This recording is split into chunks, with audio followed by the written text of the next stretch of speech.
Audacious robbery of gold establishment caught on tape. Mother seeking justice for her son after he was beaten and robbed by a SOPHIA bus conductor. Ministry of Housing and Water aims to achieve 95% hinterland water coverage. In the region, Mexico sues U.S. gunmakers for role in trafficking and homicides, and internationally, pandemic fuels consumer demands with shipping backlog.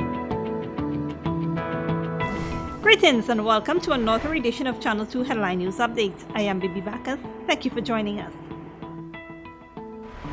Police are investigating the circumstances surrounding an armed robbery committed on a Gordon Street Kitty Georgetown establishment of several $1 million worth in gold and cash. According to reports, several heavily armed men carried out the daring daylight robbery sometime around 11:30 a.m.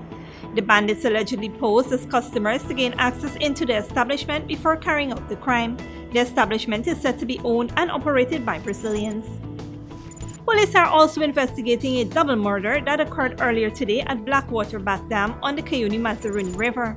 According to a police report, Kevin Fibier, a miner whose operation is located at Blackwater Dam, Cayuga River, received information from workers at his camp that they found the general manager Richard Bachan and the security officer Niles dead in their hammocks in the watch camp around 6 a.m. this morning when they arrived at the workground. It appears that Niles had been bludgeoned to the head and Bachan was stabbed or shot. The AR-15 that Niles was armed with is reportedly missing. They were supposedly the only two people at the watch camp at the time. The mats from the Sue's box were also said to be missing. A party of policemen are en route to conduct investigations. A mother is seeking justice for her son after he was beaten and robbed by a SOPHIA minibus conductor. Esther Sobers has that story. I'm sure the bank have footage. I'm sure other people had footage on the phone that take out the phone. But the police ain't doing nothing. The police ain't asking for nothing because my son went back and it's a whole rigmarole. A mother is seeking justice for her son after the young man was beaten and robbed by a bus conductor along with several other men from a Route 48 South minibus. The incident occurred around 8 p.m. on July 23rd in front of Citizen Bank on Camp and South Road. Headline News sat down with the mother of the 27-year-old victim, Kumar Prasad, who recounted what occurred on that tragic night that her son almost lost his life. Around 8 in the night. Yes, he was going home with the bus. And these boys busy picking on him. 40. It's a fire bus. It's a fire bus. And then he said he went back in the bus after the fuel of the bus, and the bus turned through Camp and then turned back south. And the boy that took his money asked the bus to stop and he got out, and my son got out behind him and asked him for his money, and that's where the boy cuffed him and the little fight started, and then the rest come out, and this is how the bank came. They took his phone, they took the $1,000, and then they took his money out his pocket when they done beat him everything and leave him there. Prasad was rushed to the Georgetown Public Hospital in an unconscious state, suffering from multiple injuries. At the hospital, the police had in custody one of the suspects. However, that suspect was able to escape. When we got to the hospital and I go in, I saw him covered in blood and his eyes was red and swollen up. And the doctor told me they gotta look, he have to come out the room. So when we went out back the room, standing outside, I saw this guy, this short police guy, like an officer, CID officer. And I asked him if he's taking anything, and he said he's taking statement and he's gonna take ours just now. He's taking the boy's statement. They had a guy there with a handcuff on his hands. He said he's taking his first. So I go back in the hospital where he's sitting in the waiting area, and the guy was right there and he was taking it. And the guy get up, walking around and talking to the officer, and probably asked for something to drink. And I put my phone on and he literally walked out of the hospital. I don't know if he come back, and that was it. Then I go back into my son, and then when I come back out, I heard that the boy get away or something like that. Feeling frustrated about the police standard operation procedure in her son's case, Lumen further noted that no statement was taken from her at the time of the incident. Statement is taken from me at the hospital, and then when my son was supposed to give a statement, he said the police was on the phone while he trying to give a statement. So he never take a statement from my son there either. Then when we come out of the hospital Saturday morning around 3 something, my son really couldn't walk and he was in all this pain. So we went to me and my daughter go to the station Saturday morning. I went to Kitty Station. They said there was no report there or nobody there that was arrested. They sent us to another station through OMG Street. We went there. They said there was nothing there. We went back to Breakdown. They said there was nothing there. And the officer who did it, Mr. Singh, the guy upstairs, and he wasn't coming into work till Monday. So Monday we went back and I saw the same guy who was at the hospital. And I asked him what happened, and he said, the matter is at Alberta, we have to go there. So I asked, where is the guy, the boy that y'all had arrested? And he said to me that the boy get away and they're looking into it, right? That's what he said. To date, the police have not released an official report on the robbery.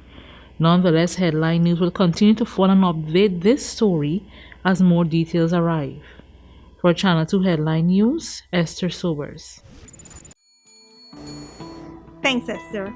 The Health Board, an agency of the Ministry of Health, has directed the Ghana Police Force not to conduct any further business with the Likens Funeral Home, prompting the company's management to pursue legal actions. Co-director of Likens Funeral Home, Don Stewart, said the Ministry of Health has never formally informed Likens Funeral Home that it had breached health protocols. Neither did the ministry notify the parlor that it had instructed the force to terminate the contract. The health ministry has reportedly conducted health inspections on several occasions and had advised the management to make changes, but it had never complied. Stewart claimed that she was being accused of not paying taxes to GRA as well, but insisted that she had evidence to prove that this was not true. She further stated that Likens Funeral Home is owed around $35 million by the Ghana Police Force. This debt, she stated, was from unpaid bills from the year 2019, 2020, and 2021. However, the Ghana Police Force is calling for the management to come forward with its records for reconciliation. Don't go away after the break. Autopsy report confirmed Bosa employee died due to drowning.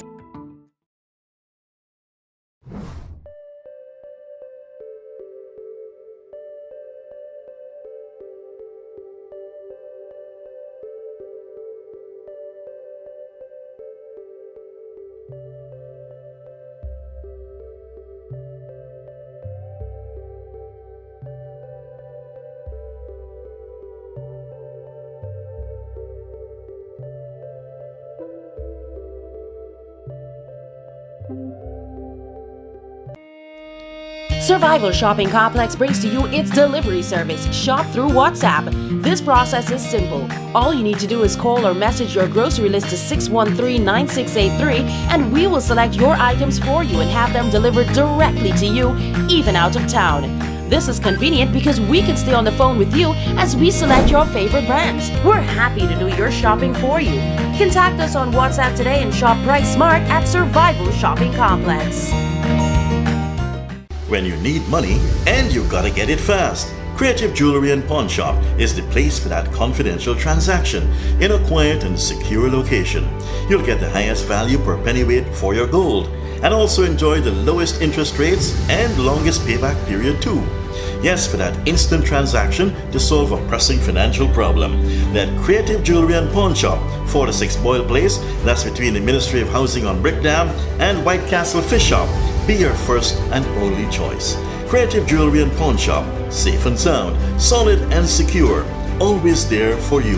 Telephone 231-7878 and 223-8955.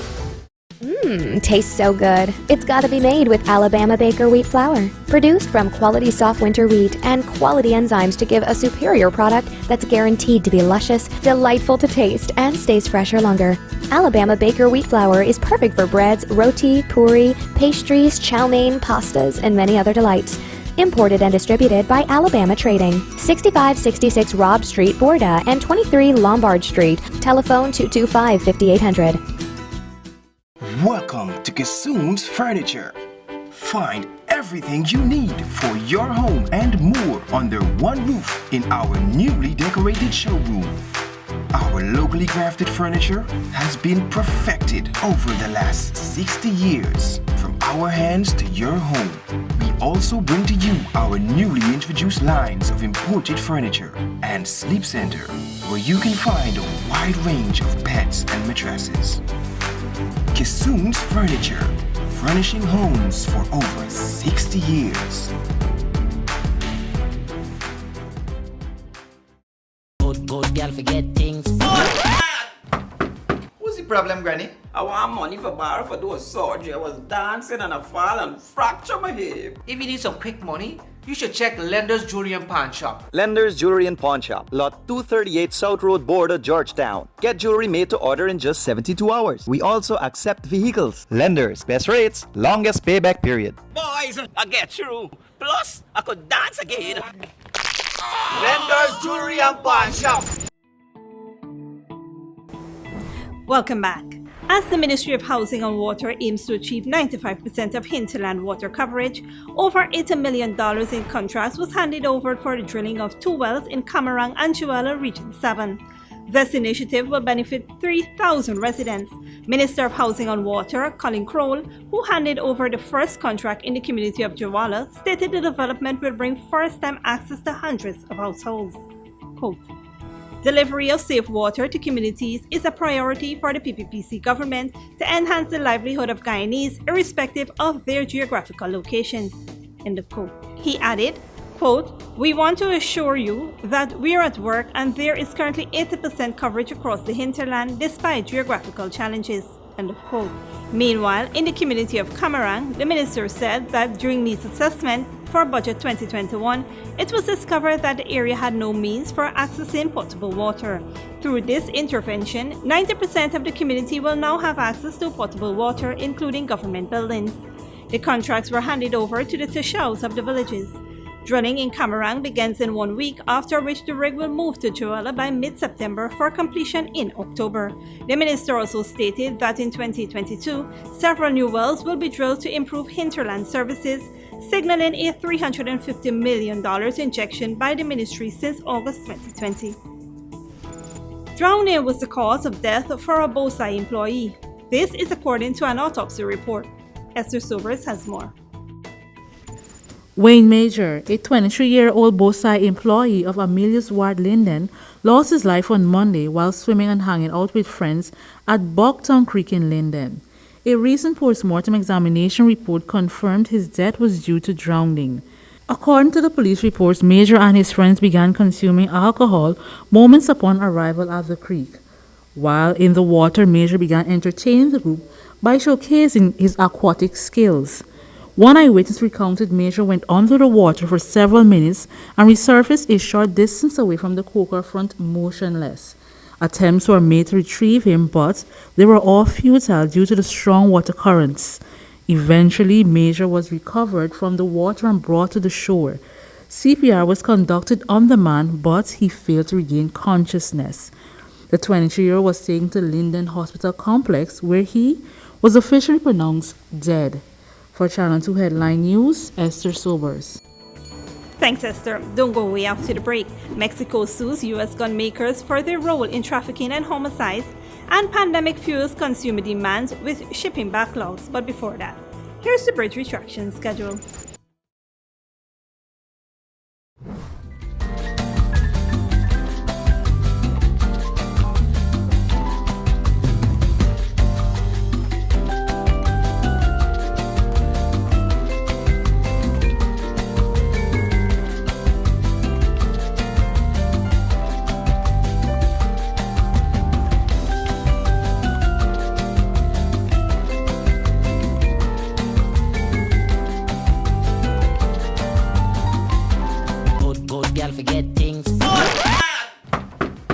Problem, Granny? I want money for borrow for those surgery. I was dancing and I fall and fracture my hip. If you need some quick money, you should check Lender's Jewelry and Pawn Shop. Lender's Jewelry and Pawn Shop, lot 238 South Road Border, Georgetown. Get jewelry made to order in just 72 hours. We also accept vehicles. Lender's, best rates, longest payback period. Boys, I get through. Plus, I could dance again.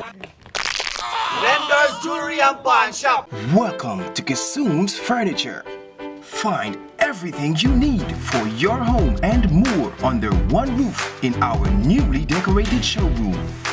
Our locally crafted furniture has been perfected over the last 60 years. From our hands to your home, we also bring to you our newly introduced lines of imported furniture and sleep center, where you can find a wide range of beds and mattresses.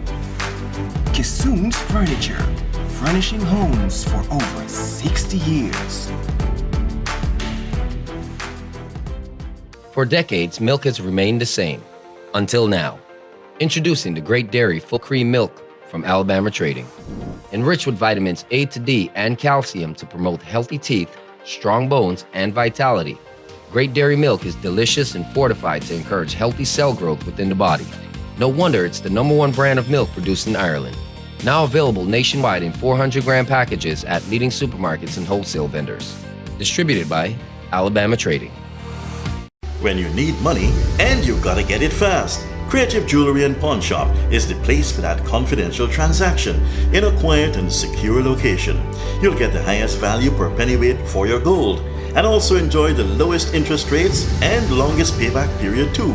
Yes, for that instant transaction to solve a pressing financial problem. That Creative Jewelry and Pawn Shop, 46 Boyle Place, that's between the Ministry of Housing on Brickdam and White Castle Fish Shop. Be your first and only choice. Creative Jewelry and Pawn Shop, safe and sound, solid and secure, always there for you. Telephone 231-7878 and 223-8955.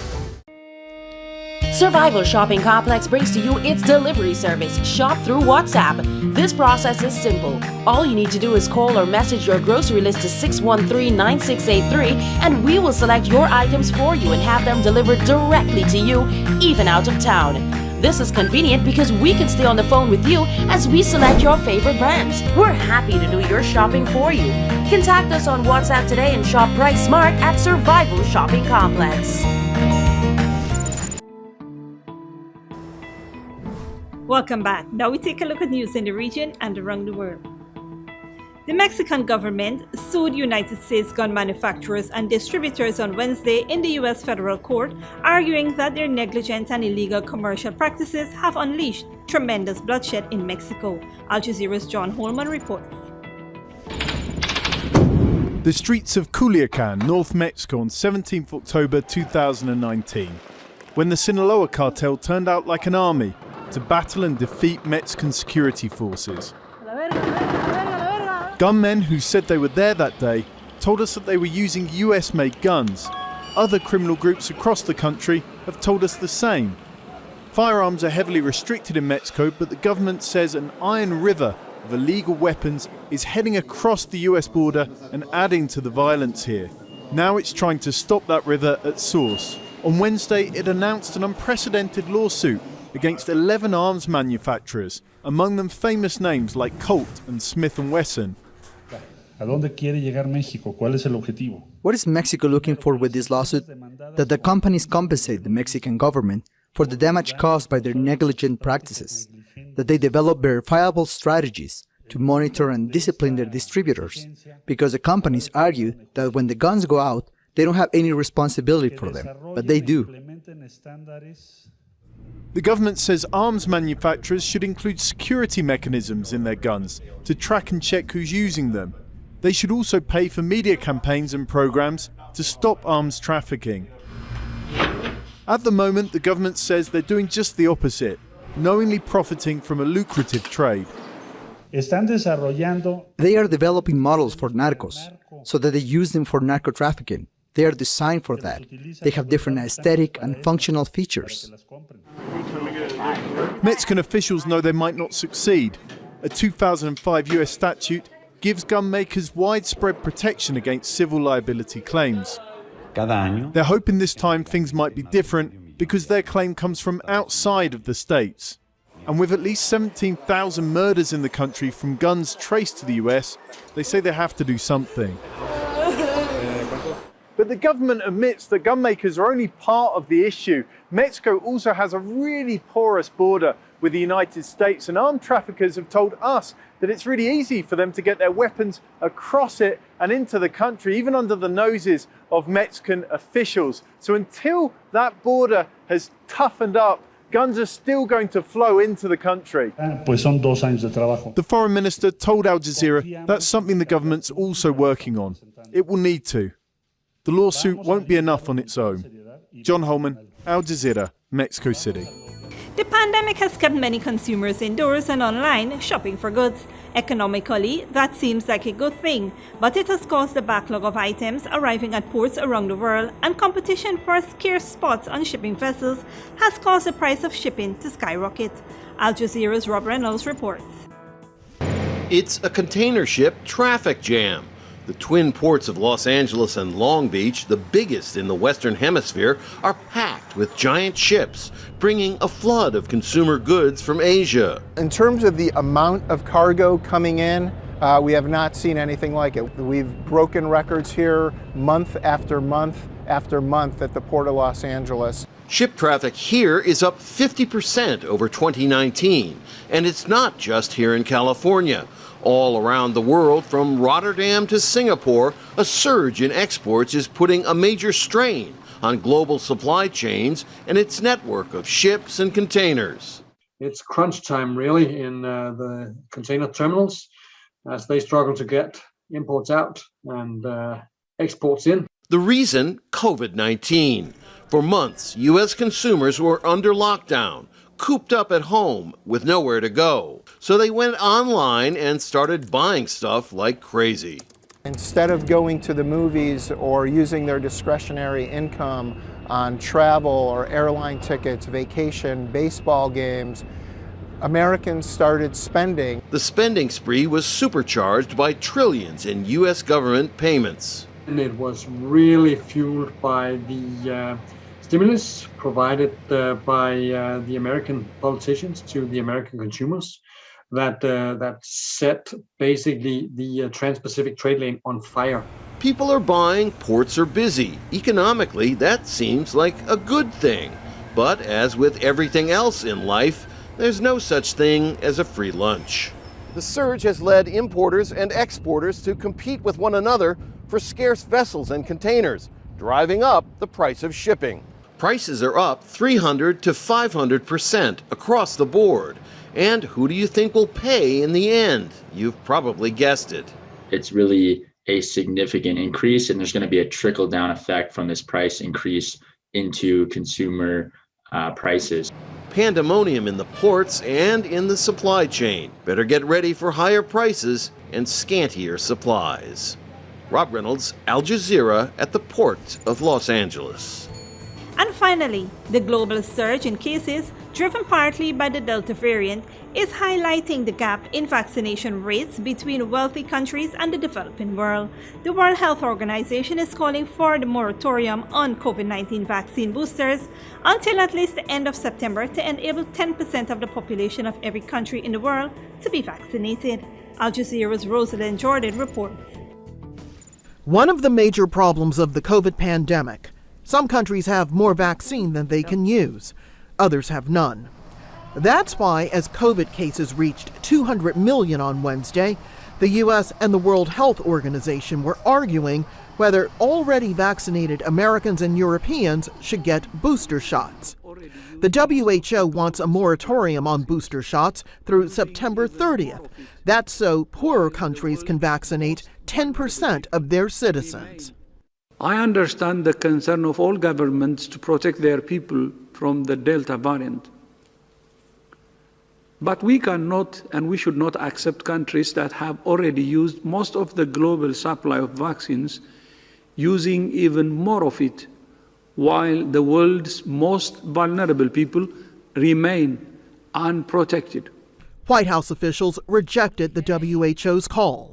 We also, in this country, have enough supply to ensure that every American has access to a vaccine. We will have enough supply to ensure, if the FDA decides that boosters are recommended for a portion of the population, to provide those as well. We believe we can do both, and we don't need to make that choice. That's one of the reasons why the administration has really worked hard to not only donate supplies of doses to the rest of the world, but to more importantly, to work with other countries to increase and build up manufacturing capacity so they can produce enough vaccine to ensure that the rest of the world is protected. But other health officials say the Biden administration is missing the point. The best way to use this surplus is donating now these doses to allow the countries to progress in the vaccination, to protect their population, to save lives. As for building capacity, it was the Chinese firm Sinovac Biotech that announced on Wednesday it's building a vaccine factory in Chile that could be online by early next year. Once the factory starts producing vaccines, they'll be able to export them to Latin America. These countries have had difficulties obtaining vaccines, and obviously we want to help them. Trying to end a global pandemic in the face of local but understandable priorities. Rosalind Jordan, Al Jazeera, Washington. And that is it for today's regional and international news. Here now is your 3-day weather forecast.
That is all for this edition of Channel 2 Headline News Updates.